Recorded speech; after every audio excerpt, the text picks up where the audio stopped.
morning, I'm Kyle from ABZ Rental. Today we're going to be looking at a sheetrock jack. Our sheetrock jacks, we have a couple different variants. They're all going to have your upper and lower assemblies. I'm going to put the upper assembly over here out of the way just for a moment while we set the lower assembly up.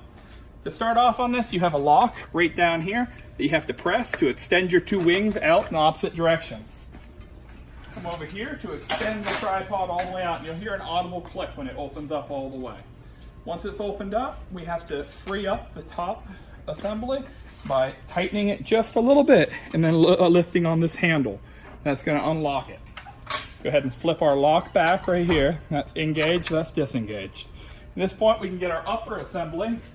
We want to make sure that we lock the upper assembly down right there before picking it up. That way it doesn't swing out and hit us. Our upper assembly is simply going to drop right into the lower assembly, like so.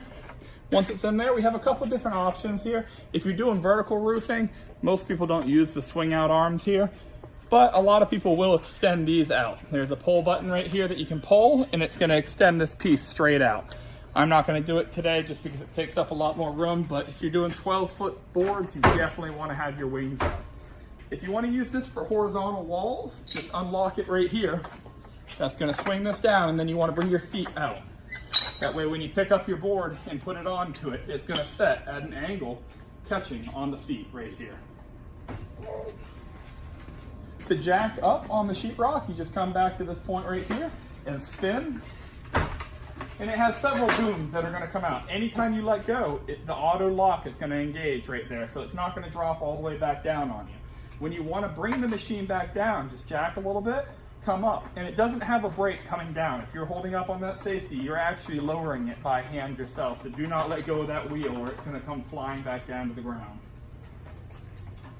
You do have option to move it around, so each piece I suggest pushing it back away from the wall, putting your piece on, and then sliding it into the wall.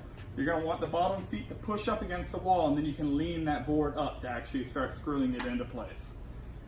For takedown, it's the exact same thing, just in reverse. Flip it back, make sure you engage your lock. Fold both of your feet in, they fold down and under. And then this can be a little bit of a pain to get out here. You just want to wiggle it a little bit, and the upper control assembly will come right out of the top. Set it back down in reverse order down here. Push in on that lock and fold that leg. You just got to fold it a little bit to get it past the catch point, and then it'll fold all the way back around. That's all there is today. Thank you for joining us.